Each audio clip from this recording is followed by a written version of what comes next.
And cut! Welcome to Behind the Scenes of Playback. Røde Microphone said you could do anything for this short film. So we thought, why not be inspired by the idea of sound? And someone came up with the idea of a voiceover artist who started having trouble with her voice. Then someone else came up with the idea of she could even be like doing crazy sound effects with her voice.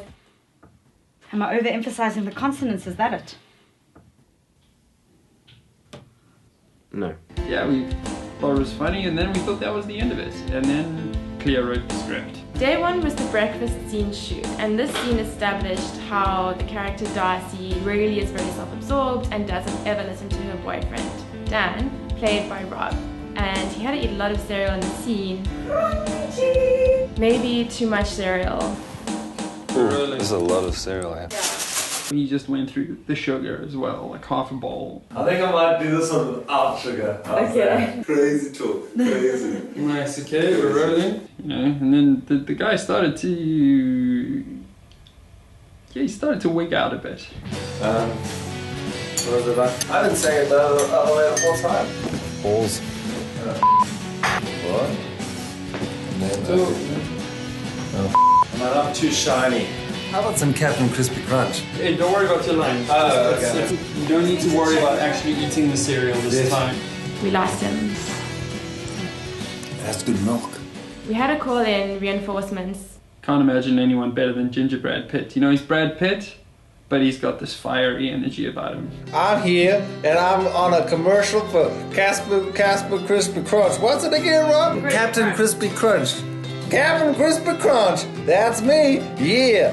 There actually is a Captain Crunch out there in the world, in South America. Captain Crispy Crunch, Captain Crispy Crunch, Captain Crispy Crunch could open a lot of doors for me.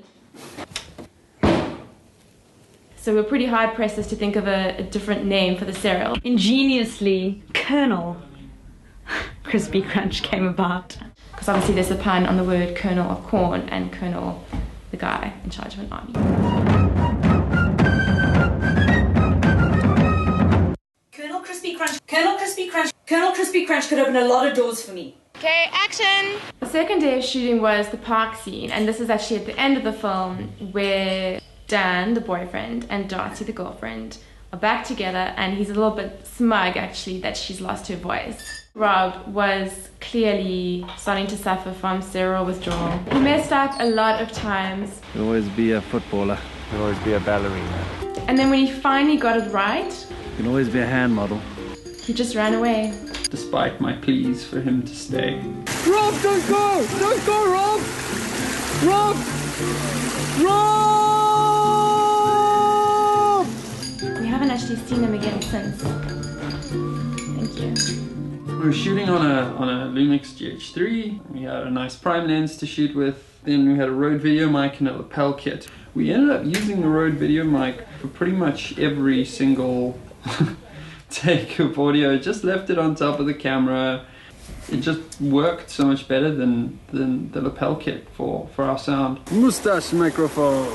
We had no budget to make this film. We managed to borrow two redheads for the studio scene shoot. The studio itself is actually really messy, so we just put on very harsh light from a high angle to create a contrast between people in the background being black, and that we got to hide all the mess. It was great. The guy was given an old tripod, and the pan and tilt doesn't hold very well on it. And we borrowed a slider from a friend, which is this massive kind of meter-long slider. So as you start to slide, it starts to tilt slightly. Stupid tripod.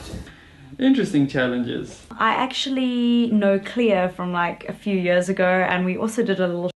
So we're just starting that again because the memory card was full, so we're starting that again. Ran out of space on memory cards. But yeah, I mean, all in all, we wanted to keep it as slim as possible and just show that you don't need a lot of gear to make something that looks nice. But you know, if we had other gear, just imagine. The post-production process had to happen rather quickly because then we had to give it to Pete to do all the sound. Luckily we didn't overshoot, so I just threw everything together and it actually came out pretty well, thanks cameraman Pete. We are covered. He is a very good sound designer, sound mixer. He uses his own voice to do sound effects.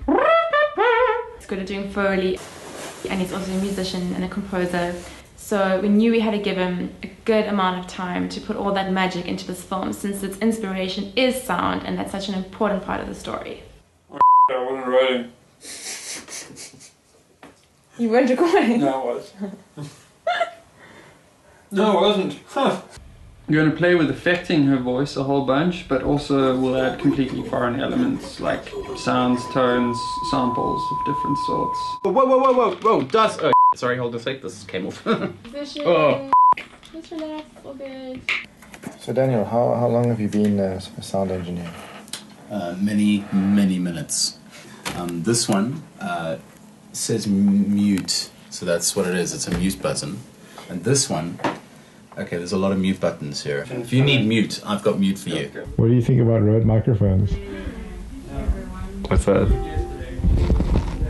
Yeah, they're very cool and they're very effective, I would say. This will be the final shot of the entire film. Our team really came through for us. Everyone pulled together and we used all the free time we had, even with faulty equipment, to make it all work in the end, and it was pretty worthwhile.